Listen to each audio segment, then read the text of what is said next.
Sabe quando, sabe quando você começa a repetidamente ver que um determinado assunto começa a aparecer na sua vida? Você, né, repetidamente, num curto espaço de tempo, aquilo vai aparecendo, aparecendo. E aí eu queria compartilhar um pouco isso. Essas últimas 2 semanas, o tema dos sonhos apareceu assim muitas vezes.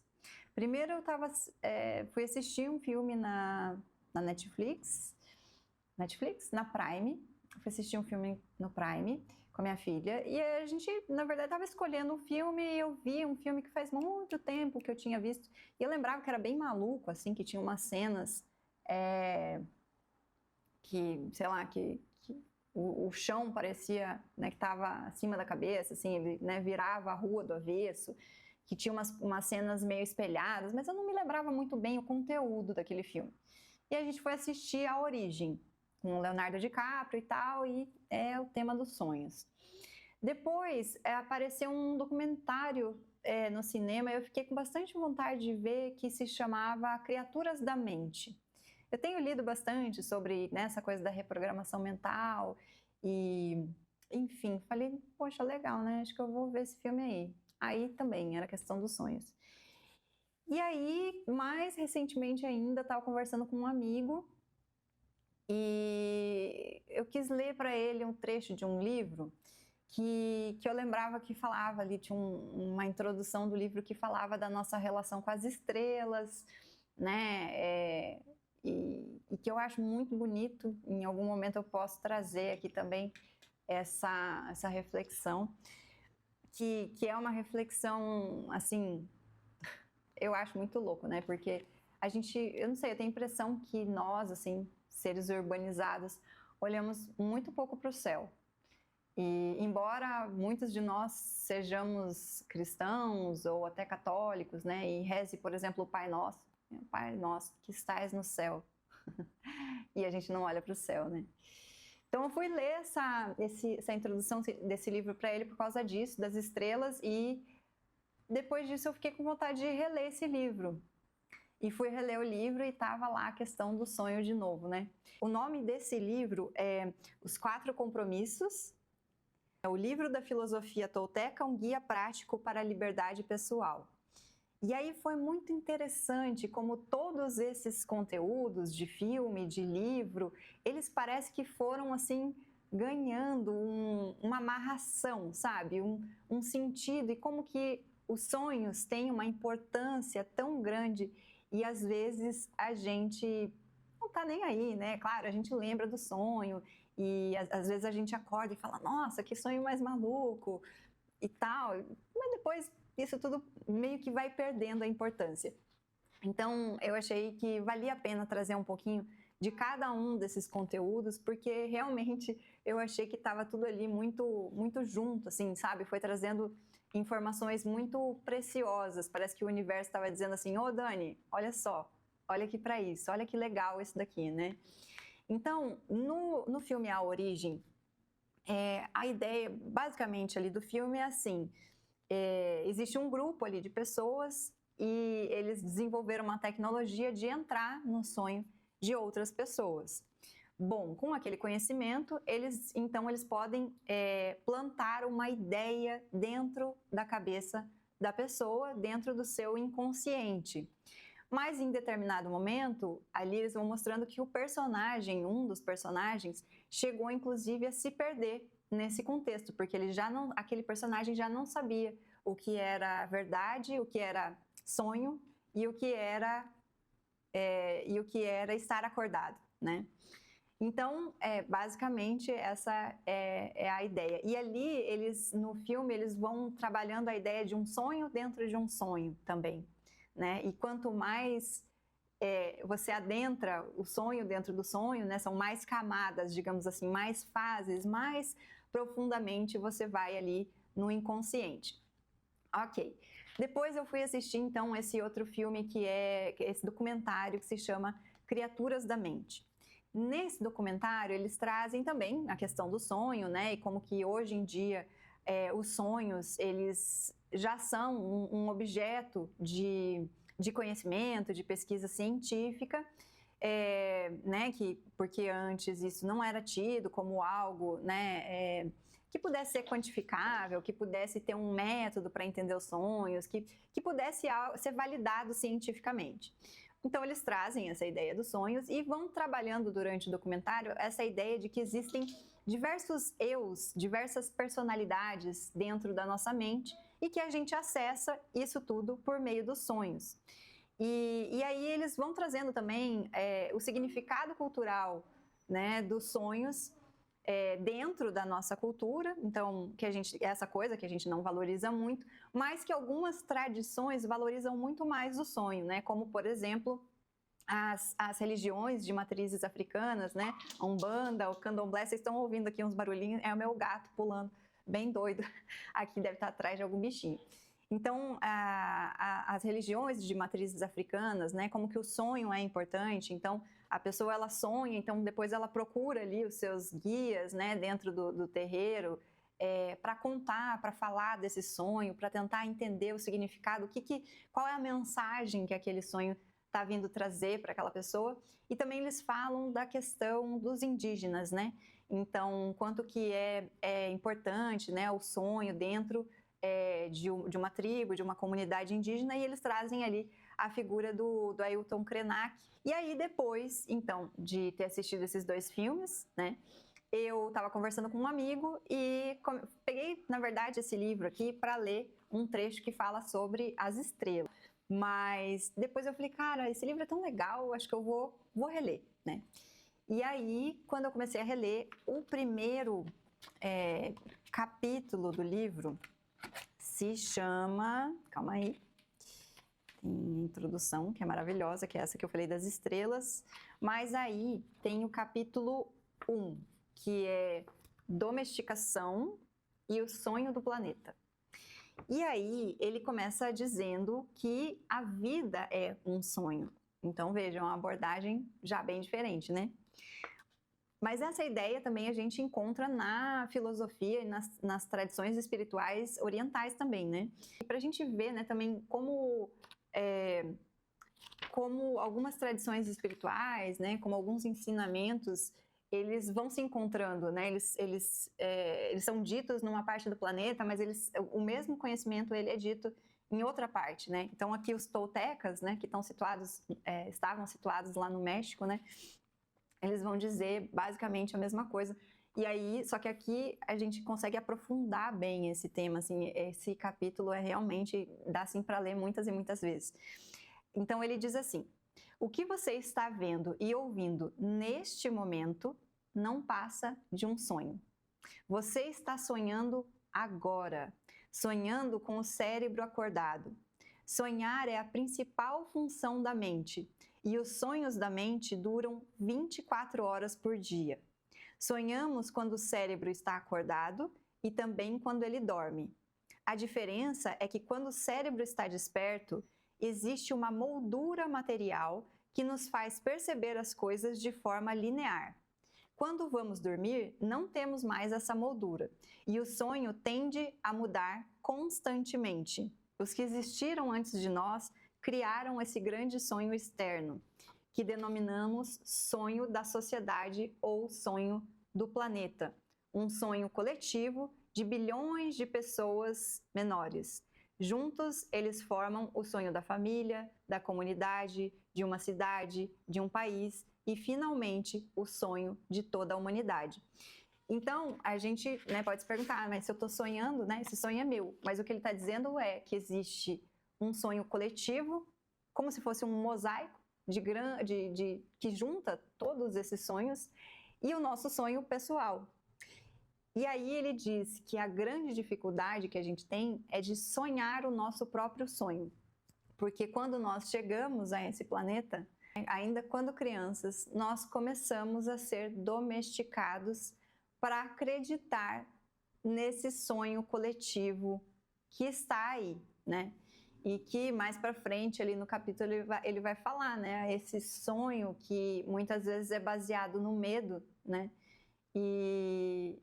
e que acaba se transformando às vezes num verdadeiro pesadelo. Então ele diz assim, quando a gente é criança, a gente é ensinado pelas pessoas que a gente ama, pelas instituições que nos rodeiam, né? Então o pai, a mãe, a família, a religião, a escola, como sonhar. E a gente passa a acreditar em tudo que nos é dito, né? Ali, enquanto crianças, a gente não tem muito essa diferenciação, né? Inclusive, pai e mãe, a gente gosta, a gente confia nessas pessoas, né?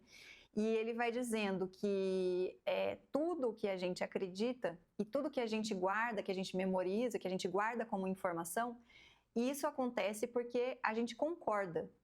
A gente só memoriza e a gente só retém informações e crenças porque a gente concorda com aquilo que está sendo apresentado, né, para a gente. E isso começa desde a linguagem. Então, se eu pego, por exemplo, esse livro e digo que esse objeto é um livro, essa palavra livro e o significado da palavra, isso é um acordo. Houve um acordo de que isso é um livro.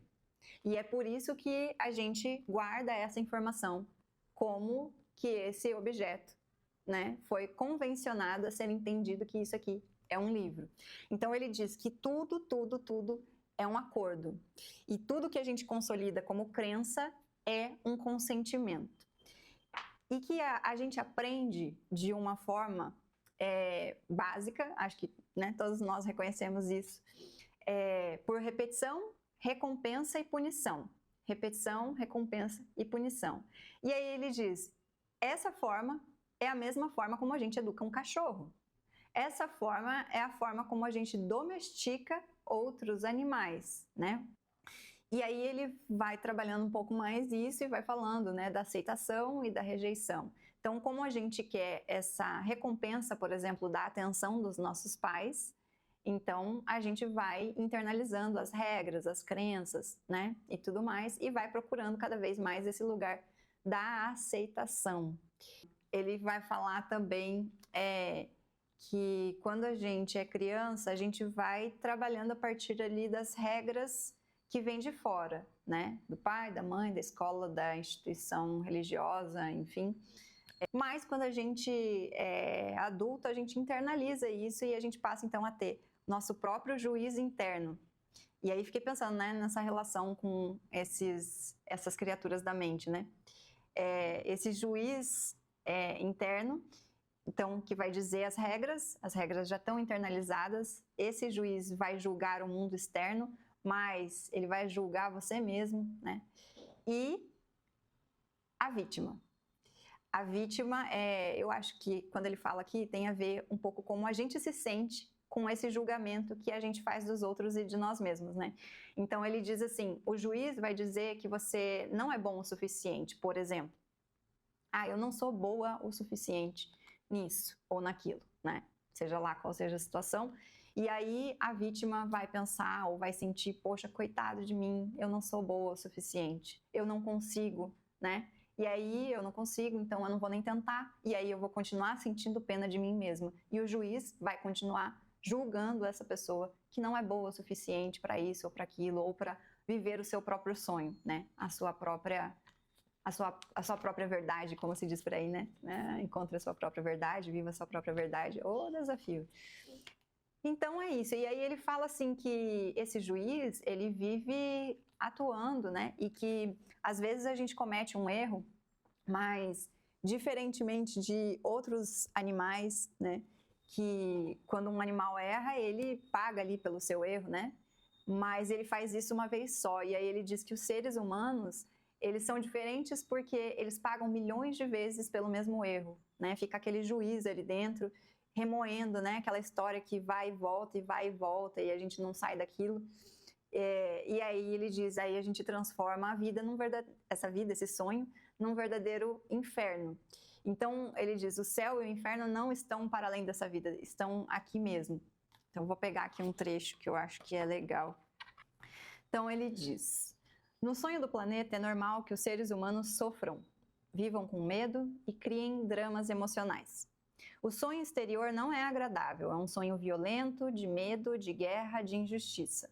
O sonho pessoal dos seres humanos pode variar, mas de forma global, geralmente é um pesadelo. Se observarmos a sociedade humana, veremos que se trata de um lugar muito difícil de viver, porque é regido pelo medo. Em todo o mundo, vemos os seres humanos sofrer, sentir raiva, vingar-se, viciar-se e provocar violências nas ruas, gerando uma tremenda quantidade de injustiça.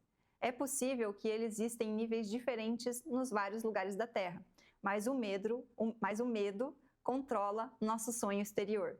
E aí ele diz que, na verdade, nós estamos cegos, né? E que isso, na cultura tolteca, é chamado de mitote, esse nevoeiro, né? Ou os véus que a gente fala, né? Os véus de Maia. Então ele diz que esse nevoeiro é chamado de mitote. E na cultura indiana ou no yoga, a gente vai encontrar essa ideia de Maya, né? Que são os véus da ilusão. Então ele diz que a gente não consegue enxergar a realidade, enxergar a verdade, quem nós somos de verdade. E que o prelúdio para o sonho é a gente olhar para essas crenças, olhar para esses compromissos que nós assumimos com os outros, que nós assumimos com Deus, que nós assumimos com a sociedade, que são os compromissos que indicam para a gente quem nós seríamos, né? Esses compromissos, eles dizem quem sou eu, como é a minha personalidade, né? Aquilo que os outros veem e eu identifico como a minha personalidade. E diz, por exemplo, aquilo que eu gosto, o que eu não gosto, que eu sou isso, que eu sou aquilo, que determinadas coisas são possíveis na minha vida e outras coisas não são possíveis, são impossíveis, né? A partir dessas crenças, que são esses acordos e esses compromissos que a gente firma. Então ele diz que felicidade é ter coragem para enfrentar os compromissos baseados no medo. E o problema não é que a gente tenha um ou outro compromisso, mas a gente tem vários compromissos baseados no medo. E que se a gente não gosta do sonho que a gente está sonhando, a gente precisa então romper um a um com esses compromissos. E ele é bem sincero em dizer, olha, isso vai doer, isso vai gerar uma dor emocional. Mas ele diz, a cada compromisso que você rompe, a sua energia volta para você. Porque quando você estabelece um compromisso com outra pessoa, com grupos, com quem quer que seja, né? Você estabelece compromissos que não têm a ver com o seu próprio sonho, você estabelece compromissos baseados no medo. À medida que você cria esses compromissos, você precisa utilizar muita energia para poder criá-los e para poder sustentá-los. E quando você rompe esses compromissos, essa energia, ela retorna para você. E mais, ele diz que os compromissos baseados no medo, eles retiram de nós a nossa energia. Mas que os compromissos baseados no amor, eles não só nos restabelecem a energia, como eles nos fornecem energia adicional. Então, eu acho que o desafio é a gente sentir isso, sabe? É viver isso, sentir isso, como que ao restabelecer os compromissos com aquilo que nós somos e romper os compromissos com o medo, como nós nos sentimos. Então é isso. É sobre sonhos, sobre coragem, sobre felicidade de ser quem somos. Namastê.